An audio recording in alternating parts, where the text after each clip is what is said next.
Hey folks, we are back with another episode of Calf Kick Sports, and today we are breaking down the landmark 306, UFC 306 card, also known as UFC Noche. Now for this podcast, we'll be discussing Sean O'Malley versus Merab Dvalishvili, Grasso versus Shevchenko 3, and Diego Lopez versus Brian Ortega. But before we get into the finer details, gents, here's a question for both of you guys. What do you think of this event? I mean, like, your honest thoughts. Do you think it's a great event? Personally, just my thoughts, I think it's fairly mediocre. Aside the three really good fights, it doesn't really tickle my pickle, man. But I'll start off with you, Lewis, man. What do you think? I think the way they promoted it to start with, you would expect then from the early prelims, maybe not to UFC 300 standards, but the way Dana was promoting it, I kind of expected, like, from top to bottom, complete massive enough names, especially a lot of like Mexican fighters and stuff like that. There's a lot of fighters you sort of expected on the card that we didn't seem to come to, but there's a lot of fighters as well that I think Dana built it up this much, and they were sort of like clutching at straws. And don't get me wrong, as you say, like, it's a decent enough card, and the three main fights are brilliant fights. But from the way the UFC and Dana's built it up, I do feel like they could have done a lot more and had a lot more sort of bigger fights, bigger names, and more of a star thing. Because I've seen a lot of complaints sort of about the ticket sales and stuff like that. They're not going to how they expected, but they've known about this event for a long time now, which begs the question, like, if you've known about it, you understand what the fans want in this type of card.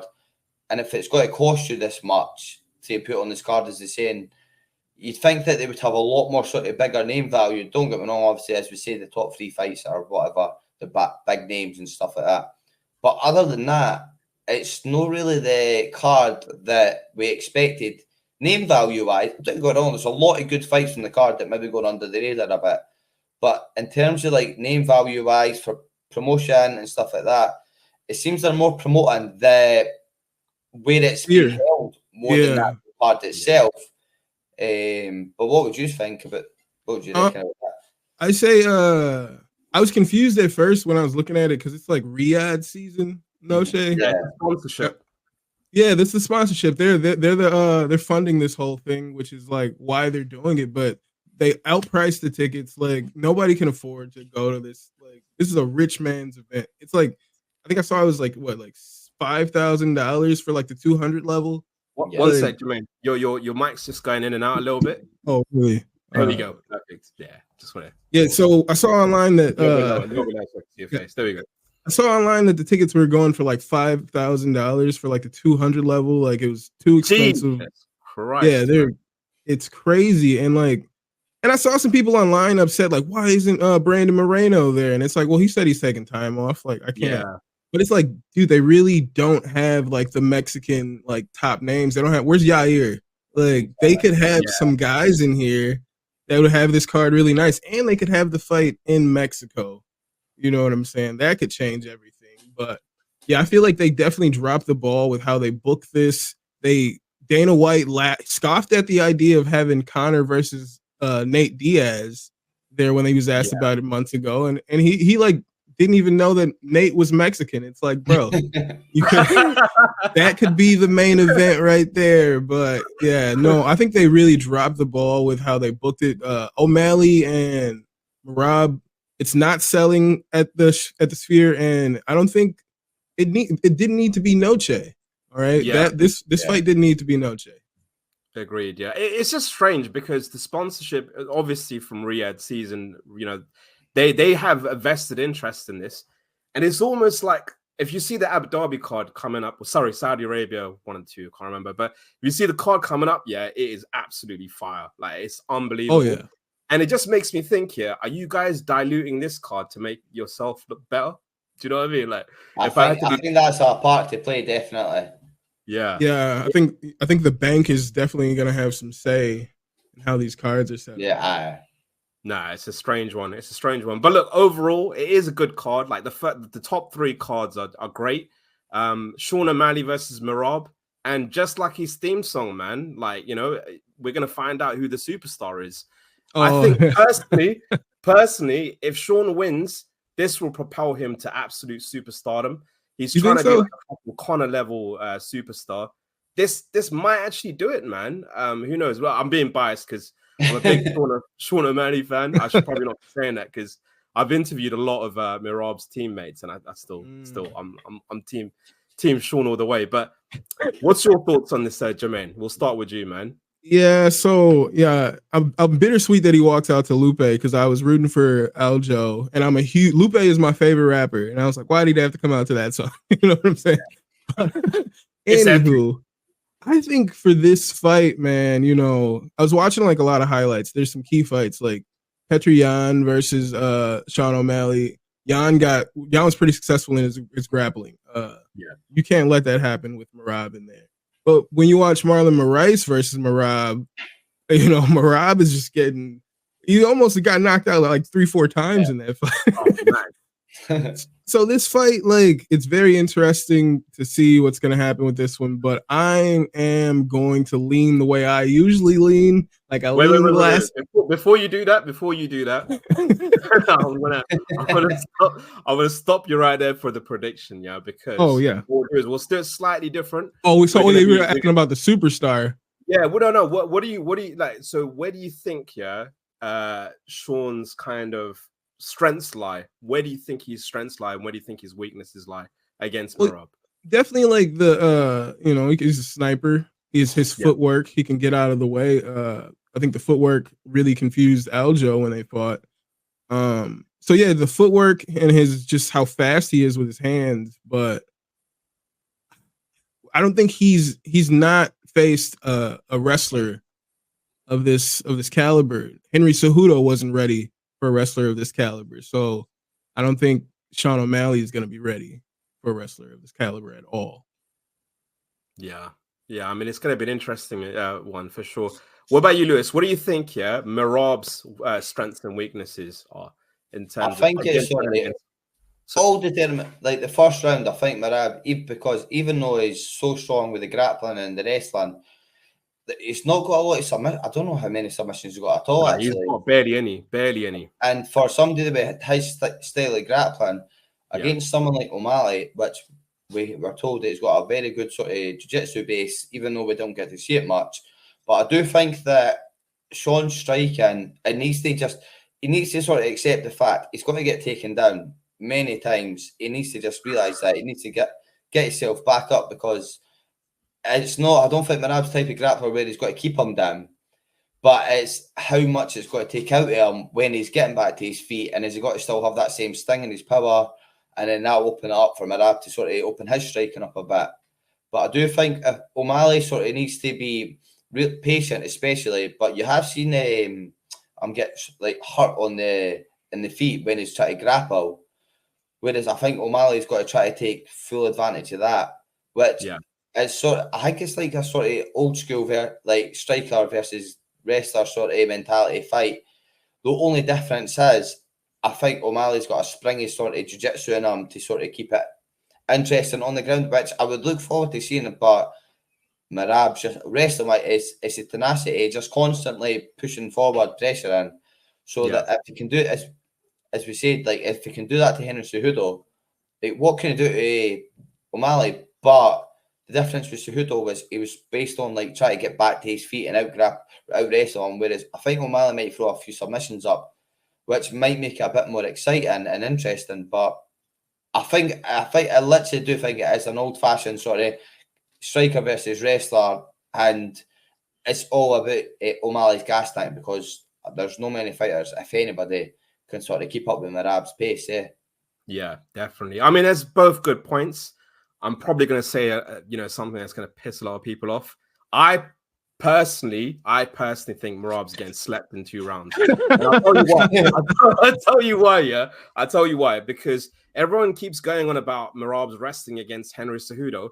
Henry Cejudo's 5'4", man. Like there's not that much there's not much distance between Merab and Henry Cejudo. Has Merab fought someone this tall before? Sorry, say that again? Has Merab fought someone this tall before? I don't think so. I mean, has he taken long as well? No one. No, in fact, no one. Look, Cody Starman, 5'6", Marlon Moraes, 5'6", Jose Aldo, 5'7", Pierre Yan, 5'7". They've all been short guys. They're all short guys. They're all short guys. And with Sean O'Malley, he's not the best, takedown defense guy. But here's one thing that he's very good at: fucking distance management, man. He's not gonna let you get close, man. As Chell says, he's not gonna do it. He's gonna stay away. He's gonna keep the distance. And just my opinion, like, I think Merab got hurt badly with a left hook here by Marlon Moraes, and he got hurt badly with a left hook here by Henry Cejudo. Now, I don't think Sean O'Malley has got explosive like hooking power with the left, but what he has got, he's got distance management, he's got knockout power, and Merab would have to close the distance to land any strikes. When he comes in, Sean can easily clip him with the right hand, man, and it's just lights out. So the more I see it, the more I've kind of watched both of them fight. I love Merab. I think he's a great fighter. I just think, man, he's getting slept in 2 rounds, man. Personally, like, sorry, Merab. I wouldn't be surprised as well. I just think, as you say, the difference with like Sean's finishing ability on the feet is more powerful than Merab's finishing ability with the grappling, I think, which is a massive sort of thing. Like, short, as you say, like Aljo, like, even though Merab might be more like a wee bull sort of thing to grapple and stuff, Aljo's submissions, I would say, are probably looking at his record, it just shows you he's got a bit more a submission game compared to Merab. And also, I think O'Malley's confidence now after beating Aljo as well, he's like, you know what? Because I think that's probably the hardest fight for him. And obviously, he's got stuff to worry about. He's obviously never not got to be worried about anything. He's in a fight at the end of the day, but he's not. Merab's not exactly known for his knockout power or submission. No, he's not. He's a machine grappling, and he's got one submission, by the way. He's got one submission in 17 fights. So O'Malley can open up a lot more than what I think he did in the first round, maybe against Aljo, because he knows that he might get taken down. But I think he's confident in himself. Get himself up against the cage and get himself back to his feet, and then get back to the. I think if O'Malley gets taken down a couple of times and he manages to keep getting back to his feet, I think that's when, if he doesn't already catch him earlier than that, Merab's got to really struggle. I do think I do lean towards O'Malley like, in that sort of sense, because I do think he's just got a lot more ways to finish the fight. Yeah, but it's one of the fights. That's what's exciting about it. But I can't see Merab winning by finish anyway. No, I've been wrong all year. I've got so many predictions wrong. I just feel super confident. I'm like, look, man, I got to get one right. Come on. Yeah. I got to get one fucking right. I just think Sean O'Malley is sleeping Merab in 2 rounds. I didn't think Sean was going to sleep Aljo, but he did kind of. I'm still going to go with Merab in this one. I'm definitely going to stick with Merab. I think the pace is going to be just too much. I think the only way I see Sean winning this is if Merab actually tries to stand and box with this man. Like he's talking. He keeps saying, I'm going to stand and box. Merab's coach was like, yo, if he stands, he's going to get knocked out. So like, that's crazy the way, mate. Yeah, actually, like, don't do it that way. So, like, whoever wins this fight is just holding the belt for the upcoming challenger. They're just holding it for a little while. But I'm definitely going to go with Merab to just get the decision. It's funny, and somebody was talking about Bilal versus Shavkat, and they were like 100% finish rate versus 100% decision. And that's the same thing we're getting here. That's the same thing here. Merab's got no finishing power. No, he doesn't finish at all. But and O'Malley can put you out with one. So it's gonna be a crazy fight. But I'm gonna go with the wrestling to get it done. Definitely, man, 100%. Now, what do you do? Say if Sean O'Malley is the winner. I mean, we already know what's gonna happen. If Sean O'Malley wins, it's almost like, you know what? Yeah, there's another Dagestani on there in the corner. Oh yeah, go fight Umar and Nurmagomedov. So what do you think here? Say if Sean wins, we'll do Merab winning as well. But if Sean wins, how do you feel like he fares against Umar? I think I think he gets dog walked by. Yeah, I agree with you. I agree with you. I think Umar is just so talented. Like he's great everywhere. Like it's not just the Dagestani wrestling, but he has that wrestling, and then his kickboxing is insane. He can switch and like fight from either. Like he's great, dude. I think he's gonna just walk through either Merab or O'Malley. Like it doesn't matter. Yeah, I think honestly, I think both men should just enjoy being champion after this. Whatever happens, Mar's just gonna come in, and then Habib is probably gonna be in his corner. And you know what Habib's like? It's like playing PS5, UFC 5. You know what I mean? But unbelievable. What do you think, Lewis? Yeah, if Merab versus Umar? I mean, kind of know. I'd be interested to see that. Yeah. But I think, obviously, with Umar, he's more sort of obviously by striking, especially the kicks. The kicks are unbelievable, but he's got that wrestling behind him that it's got to struggle for Merab. Merab's got to struggle if he does keep it on the feet. I think Merab will struggle with his speed and his power, with his kicks especially. Mm-hmm. But I think Umar's a terrible matchup for Merab, just because he's got the wrestling defense that he's got to be able to maybe even out grapple him as well, which wouldn't surprise you. But then he's got enough to keep it on the feet. And then if he's got enough to keep it on the feet, I think there's only one winner there. And then it's got to take the wind out of Merab, try to stand and sort of bang with Umar, because Umar's just so quick on the feet. Yeah. It's just so different to sort of any other. His brother's fairly similar to Usman. The kicks, it's just, I think that's the new generation of the Dagestanis is everyone's in trouble when there's the new generation of Dagestanis coming through. Like, you can't out grapple them, you can't outstrike them, you've not really got much chance at all. Yeah. I mean, I just feel like it's just so apparent that who the next champion's gonna be. Mm-hmm. But if Sean's motivated, if he manages to beat both those guys, fucking just make the Ilya fight, man. Why not? I actually think if he wins this fight, I think he's got to just go guns blazing, hoping. Well, even if Ilya or Max, no matter what, I think O'Malley knows what he's doing. He's smart. He might just try to. I think he's got to just try to go for the featherweight fight anyway, because then if he does lose, he can jump back down, and then he's got an absolute killer like Umar waiting for him. But at least that way, he's not taking as much a risk. And then he's going up, he can get double champ, because even though both of them are really hard fights for him, you're probably guaranteed almost that both of them would just happily stand with him, which does play into his factor no matter how good he is, even though how good they are also. But whereas Umar's just got to, if he wants to out grapple him to the point, he's not got much. I mean, don't get me wrong, you don't know that because he's no actual fought anything yet, but judging by Umar, how he's getting on, I think he's just an absolute nightmare for anybody. I mean, what he did it wasn't the best fight, but what he did in his last fight against a tall opponent. Exactly. Corey Sandhagen. Bro, like, come on, man. Are you doing that to Corey Sandhagen? Like, it was even earlier on, but then as the fight went on. Exactly. It's got the fight over. Yeah. Awesome. But look, we'll move on to the co-main event. Women's MMA is still alive. Valentina Shevchenko versus Alexa Grasso 3. Other way around. Grasso versus Shevchenko 3. Yes. But what do you guys for me? I watched the last fight. I literally just watched the last fight. People were saying that Valentina definitely won. And I'm thinking, how, man? I think Grasso edged it personally. I think she did just about enough. And it's crazy because with Valentina Shevchenko, she's known as a very technical striker. She does everything very methodically. What I've noticed about Grasso, she's a fucking opportunist, man. She's almost like, if she sees your back here, she'll take it as quick as possible, or she'll try and knock you down. She's there to try and finish you as soon as or fast as possible. Whereas Valentina Shevchenko is a little bit more methodical in her style. But it's strange, man. They're very evenly matched. Now, what do you guys think? What do you guys think of the matchup, Lewis?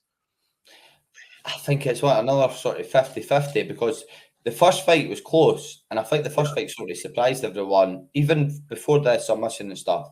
I think people, because it was fairly close, even though Valentina was maybe edging it, but like the first round especially, like Grasso was catching her a fair amount of stuff, and I think the thing with Alexa Grasso as well, she's got that sort of Mexican spirit in her where she's constantly going for your throat. She's wanting to finish non-stop, and she can't be derailed by, like, a lot of fighters have fought Valentina and the fight's basically over before it starts. Whereas she had it in her mind she was going to go and take the title, and she knew what she was going to do. It is, and in the second fight especially, I think that, as you said, I'd say probably 50-50. It's one of the hard fights to judge. Mm-hmm. I'm actually like really looking forward to this. Just like, obviously with women's MMA, sometimes it goes up and down, like the expectations. But in terms of this fight especially, it's one of these, both of them are talented and both grappling, striking, so it's one of those ones. But I do think, I've got a feeling Grasso's got to edge it again, even though the second one's a draw. But sort of, I think Grasso could edge it away. But the only thing is, Shevchenko now is she knows that she needs to pull it out, and she might come out a lot more aggressive. She might, but even in the fight, the other two fights with Grasso, it's not like she'd done anything wrong. Mm-mm. I think they were both just so evenly matched, and they both so well rounded. Which normally Valentina, she'll beat if it's a grappler, beat them in the grappler and striker. She'll try to beat them at their own game, whereas I think Grasso was just sort of trying to match her in both ways. And I sort of think that surprised Shevchenko a bit. But I do think, obviously, for this fight, she knows now what to expect, that she's not just got to blow it out the water. So I think it will be a favourite, and I think it's definitely going the distance. I'd put my money on that. Mm-hmm. If I was to pick a winner, it's so hard to pick a winner on this, though, because it's just all that depends on the mentality of Shevchenko, because she might be like, right, I need to go for it. But that might open herself up to get caught a bit more. But I'm edging Grasso just because I think with Mexican Independence Day and stuff like that, you know, like she's, but he's gonna go by the judge's decision. Like, yeah, judge's decision. I think it's going to go to the judges this time. I get well again, but I don't think we're going to see her finish this time. I think, it's gonna be pretty. I don't know. It might be pretty evenly matched, but Grasso has put on quite a bit of muscle over the last few fights. Like recently, she looks pretty big for, like, this is the biggest I've ever seen Grasso. Valentina like didn't respect the boxing from Grasso, and Grasso's just she's better with her hands. She just keeps coming forward. She's got that beautiful Mexican style. This should be the main event. All right, this should be the main event. I mean, man, why? It's your only Mexican champion, like, on Noche. Yeah. And why would you even try to compete with Canelo? He's Mexican. Man, I'm Mexican. Yeah. But I don't know if you do that to compete with Canelo, man. No. So, I think it could be a closer fight, but it's like, dude, anything could happen because they're so evenly matched. I feel like Shevchenko could pull off a submission. I think that would probably be her greatest path to victory, and because I think they're just too evenly matched in the striking, and Grasso's got great wrestling. We've seen that. We've seen her finish her. Yeah. We've seen, and Valentina's overall the better fighter, like, more skilled, I guess, if you will.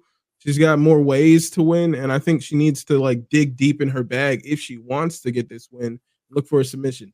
But I'm going to roll with Grasso to get it done with the boxing, to outpoint her in this fight. I think she's going to frustrate Valentina, and Valentina's probably going to move to a different weight class after this. I'm going to go against my guest again. I was like,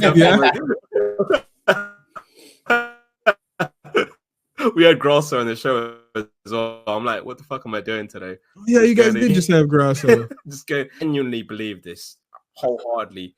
If this is Valentina Shevchenko 5 years ago, I don't think Grasso would have had as much success. So the main reason as to why, just as my opinion, and a few fighters have said the same, that spinning back kick that Valentina Shevchenko did, it was more of a technical mistake, and it's almost like she didn't react fast enough. And what goes with age? Reaction speed. It goes with speed. And even in the second fight, Grasso took her back again. It's like, did you not learn from the first fight yet that she could do this again?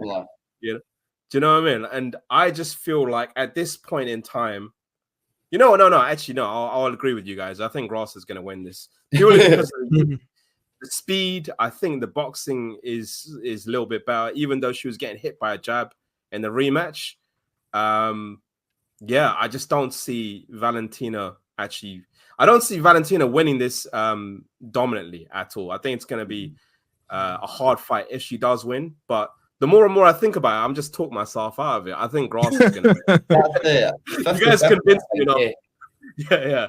All right, Grass has got this all day, man. Oh, yeah. She's too fast. She's too quick. Now the winner is obviously going to be Manon Farrow, I believe. I think she's next in line. she's next in line. Thanks, so, yeah. What do you guys think of that matchup, Lewis? Go ahead. See, to be honest, I think you've got Valentina and Alexa Grasso, and I just think they're just a level above the rest of the division. Although having this fight now too, you've got to see a bit. There might be something in this fight that surprises you about the other contenders and stuff. Yeah, but I just think technically wise, I don't know if any other women in the division come close to them. To be honest, there's obviously a lot of other good fighters and stuff, but the two of them, they're just so technically sound.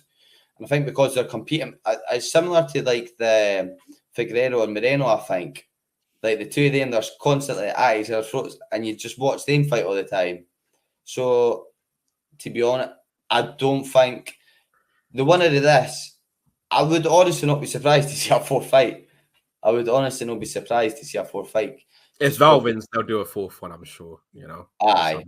They kind of have to be honest. Could they really sell us on a fourth fight? Nah, they're gonna make them fight other people, and then they got to come back. Guess who's fighting again? In a year and a half, 2 years later, we'll bring it back to him. Throw Macy Barber in there for filler. Shevchenko's old though, and I shouldn't be saying it. I was gonna say like she's my age. I'm the same age as her, bro. I mean, in fighting years, we're still young. But she's 35, man, and I know how it is to be 35, man. All of a sudden, you wake up with aches and pains, and you're like, "What the fuck's going on? Where did the last 10 years go?" I've not hit that yet. But yeah, that's. I mean, we're pretty much unanimous on this, Grasso. So I think, we'll go with Grasso. But next fight and last one to break. Sorry, say it again. I was gonna say, and then Farrow's probably gonna be the next one in line. Oh yeah. If not the winner of Rose Namajunas Blanchfield was booked. Yeah, that was meant to be the next one, wasn't it? Yeah. But Manon, she was the backup fighter for this event. Oh, is she? Oh, right. Yeah. She was the backup fighter for what she was meant to be. I think she was. So I'm just assuming that they'll probably just make that next. Do you know what I mean? She's normally do that, yeah. Not go that way. Or it makes sense. She's practically undefeated as well. She's got one split decision loss to Liam McCourt in a professional debut. So it's like she's got a fucking amazing record. Like they're gonna try and build her up, in my opinion. But moving on, Brian Ortega versus Diego Lopez. Now, this is meant to be the big one a few months ago. It did get cancelled. So just to kind of give you some background to whoever's not aware of it, Diego Lopez, Brian Ortega was going to happen. Brian Ortega got sick literally hours before the event. I was always thinking this is a little bit of an iffy fight because Brian Ortega has publicly said, win, lose, or draw, I'm moving up to lightweight. Like, why would you say that before the fight? Before the fight, why say it before the fight and then rebook it? Oh, by the way, I'm struggling, guys, to make featherweight. Like, you might as well just say that. Like, I'm gonna be so drained. By the way, like, just what the fuck, man. But what do you guys think of this fight? I'll start with you, Jermaine. So before when the fight was booked before, I was definitely all in on Lopez. Then he fought Ige, and he looked pretty human in that fight. He didn't look superhuman. But what was the weight class? Like 170 or what were they fighting at? Like, I mean, regardless, it was like an hour notice for Ige. Yeah, man. He took down 2 hours notice, and look how he won that third round. He won that third round. Yeah, so it was like not in the weight class. It was just all crazy circumstances. So I don't know if you could really judge Diego Lopez's performance on that, how he kind of faded in the end there. So I'm going to stick with my pick of Diego Lopez. I think he's just really good everywhere with the boxing. His jiu-jitsu is phenomenal. Yes, Ortega has great jiu-jitsu, and his boxing has gotten better. I think his striking is honestly overrated. Like I think people overrated because of the Korean Zombie fight, and I agree strongly. I felt like Zombie just like he wasn't cutting him off. He was just chasing Ortega that whole fight. So I was like, man, he just like set him up to look amazing. He was literally just going like this, just hit me in the chin. Yeah, dude. Please hit me with the 1-2. I think people overrate Ortega's boxing because of that. He looked great against Yair. I thought he was gonna get smoked against Yair. Yeah. Oh man, I mean, I wouldn't say he looked great, but you know what? He looked like a fucking dog, man. But to get that injury, that ankle injury, like right before the fight, and then still like on the way out. So like, you know, he's resilient. If anything, he was able to sit in there and keep taking that beating from Max Holloway until they were like, no, man, let's just stop this. All right, it's over. So he's tough, but I'm gonna roll with Diego Lopez. Like he should be just the bigger guy in there, just more powerful, just better. I think. Yeah, that's very understandable. What do you think, Lewis? I've actually, as much as I like Brian Ortega, and I do rate him highly, I think Lopez is just going to absolutely blow him out of the water in the first round, if that. First round. He's just, it brings that sort of like the chaos to it. And I've got a feeling he's going to catch him, maybe drop him, and then even sub him, because I think he's got good jiu-jitsu in that as well. But obviously, Ortega is known for his jiu-jitsu and stuff. But I just think he's on this much of a roll. He's got to come out all guns blazing, which might backfire, and he might end up in the second and third round struggling with Ortega, where Ortega might catch him in a sub or even the striking too. But I don't know why. I've got this feeling that Lopez is just going to come out and blow him at the water in the first 2 or 3 minutes. He's riding that a big high sort of thing, even though like his last fight it was chaos the way Iggy stepped in the last second sort of thing. Which I think people forget, like they do, that must have affected his mindset as well. Like you've went for a fight someday and then you don't even know if you're fighting, and then you're trying to warm up, but you don't know if you've got a fight or you don't know. And then Iggy's like a legend of the sport, he's been about forever, and then you're like, oh shit. Like now I'm fighting somebody like that. Who can knock people out, by the way. Exactly. He's got power as well. He can knock people out. He's got power. He's fought all type of varieties of fighters, like styles and stuff. But that might have sort of, and I don't know, like even though, because he did seem to really slow down a bit against Ige, even though Ige was the one that stepped up. I've got a feeling that he has got to just come out and I don't think it's a testimony like level wise how good they are, because I do think Ortega's just up there and skill for skill is good, if not better. But I've got the way Lopez fights, he seems to drag people into a pure chaos fight. Yeah. And I've got a feeling he might end up dragging Ortega into that and catching him and then dropping him or something, and then might get the sub on him. Or he might end up dropping him, going into the sub, try to submission or grapple and get caught himself. Yeah. I've got a feeling this fight's got to be chaos, though. I do. I think it's got to be a wild fight for. I don't think this is going the distance. No, I don't think so at all. Nah. I had a dream about this, I had a dream where Diego Lopez was just battering the fuck out of Brian Ortega for 2 rounds. And in the final third round, Brian Ortega just rallies and just chokes him out. And I genuinely think, I don't know why, it makes no sense, because both of what you said is very logical. Like, I'd actually, like, if I was a betting man, I'd bet on that. But I just got Brian Ortega winning this. And I don't know why. It just makes no sense. I think he's just durable. He's fought the who's who of the featherweight division. He's fought Max Holloway. He's fought, Volkanovski. He didn't look good in those fights. Sorry, say that again? He didn't look good in those fights. He didn't look good in those fights, but he's fought the best. He held on. And he didn't get finished, Yeah. Max, but Yeah, Max finished him. Kind of a finish, No, it was saved him. I saved him, exactly. Saved his eyeballs. Mm-hmm. So what do you do with both of these men on a win? So Diego Lopez, if he beats Brian Ortega, he takes the ranking of number 5, I believe, and number 6. 3. Oh, wow. Brian Ortega's number 3. It's 3 versus 12. Crazy. Jesus Christ, man. The UFC are hoping and praying. Yeah. And Ilya already said he wants to fight Diego Lopez. So hopefully, Ilya already spoke. He already said that he wants to fight Diego Lopez. I'd like to do that. It's a bit too early, no? He threw the name out there. He's going to fight everyone except for Holloway.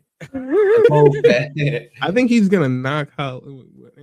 No way. No, that's bro, we're gonna have to do a podcast on that. Oh yeah. What the fuck, man? I can see that. Oh, yeah. The most hit person in the UFC, like. Oh, jeez. That's another fight as well. But I think Lopez, if Lopez wins, he could chuck him in with Volkanovski to see how he gets. Oh, I like that. I don't know why I like it that much. That's a good fight. There's no point because Volk hates to wait about, and you never know. Like time the Max and Elia fight happens, you never know how that's going to end up either. Yeah, chuck them in together, and in that way, when I fights for the title, you're guaranteed a rematch if Volk wins with one of them. But at least you give Lopez that option as well. It's a hard fight for him, obviously, but at the end of the day, if he's want to fight for the title, he's guaranteed a title shot if he beats Volk. Yeah. I don't know if he beats Volk. Nah, I don't know either. I don't know if anyone. I don't know, man. The only thing I've got, the only reason why I got Diego Lopez winning is I don't know how good Volk's chin is anymore, man. Do you know what I mean? I know he's been knocked out by two incredible champions. Back to back. Back to back. I personally don't want to see Volk in another title fight straight away. I know he deserves it. He's the featherweight god for fucking how many years, yeah? So it's like, I deserve a rematch, but it's almost like, bro, just take a fucking easier fight, man. Yeah. I think because he can wait. The time they fight, he doesn't like waiting about. So there's no point in waiting on a title shot because then that way, because you don't know how that fight's going to play out. It might be a very close fight that ends up going to a rematch. You just didn't know. Whereas I think the Lopez and Volk fight, if Lopez wins, is the perfect fight to make. Exciting as well. You can sell that to the rafters as well. That's a beautiful fight. I don't know about the Ortega fight. Like, if Ortega wins, honestly, Ortega's going up. He's going up. So regardless, yeah, it's a bit pointless then, really. And I mean, who would you match him up against? Would you put him against the top 15 straight away, like just based on his name? Lightweight. Let's look at the lightweight rankings. Hold on. Yeah, so man, you got Paddy Pimblett at 15. Paddy Pimblett. What about Gamrot? Chuck him right into the what? Stylistically, anyway. Ooh, I like Ortega versus Beneil Dariush. Something like that. Aye.